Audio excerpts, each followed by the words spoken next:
Iran और America के बीच 2 हफ्ते का सीज़फायर लागू हो गया है, जिसका ऐलान खुद अमेरिकी राष्ट्रपति डोनाल्ड ट्रंप ने किया है।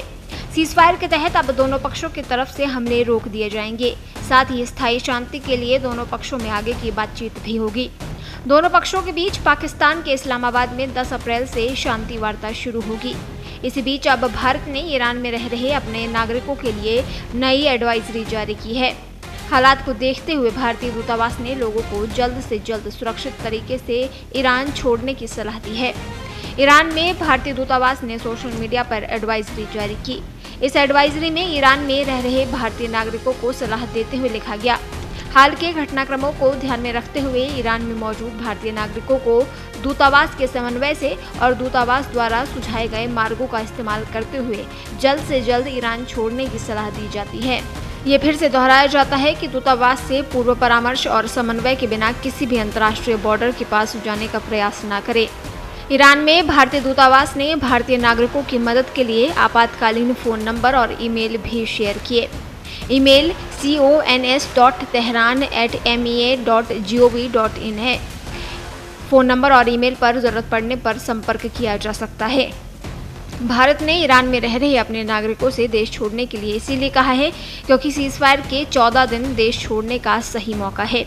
इस दौरान हमले नहीं होंगे और ऐसे में भारतीय नागरिक सुरक्षित रूप से ईरान से बाहर निकल सकते हैं।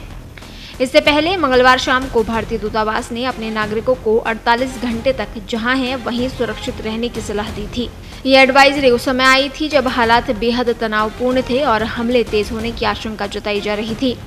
दरअसल उसी दौरान अमेरिकी राष्ट्रपति डोनाल्ड ट्रंप ने चेतावनी दी थी कि अगर ईरान ने समय सीमा के भीतर होर्मुज जल डमरू मध्य नहीं खोला तो गंभीर सैन्य कार्रवाई हो सकती है।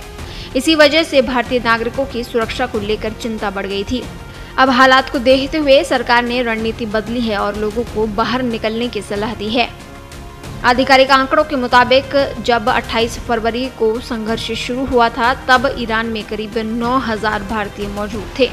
इनमें छात्र, कामगार और अन्य पेशेवर शामिल थे। अब तक इनमें से लगभग 1800 भारतीय सुरक्षित भारत लौट चुके हैं। बाकी लोगों को भी जल्द से जल्द सुरक्षित निकालने की कोशिश की जा रही है। हाल ही में अमेरिका और ईरान के बीच 2 हफ्तों के लिए सीज़फायर का ऐलान हुआ है, लेकिन इसके बावजूद हालात पूरी तरह सामान्य नहीं माने जा रहे हैं। यही कारण है कि भारत सरकार कोई जोखिम नहीं लेना चाहती। ये संघर्ष 28 फरवरी को शुरू हुआ था जब अमेरिका और इजरायल ने ईरान पर संयुक्त हमले किए थे। इसके बाद पूरे क्षेत्र में तनाव लगातार बना हुआ है। भारत सरकार ने साफ कहा है कि नागरिक सतर्क रहें, अफवाहों से बचें और केवल आधिकारिक जानकारी पर भरोसा करें।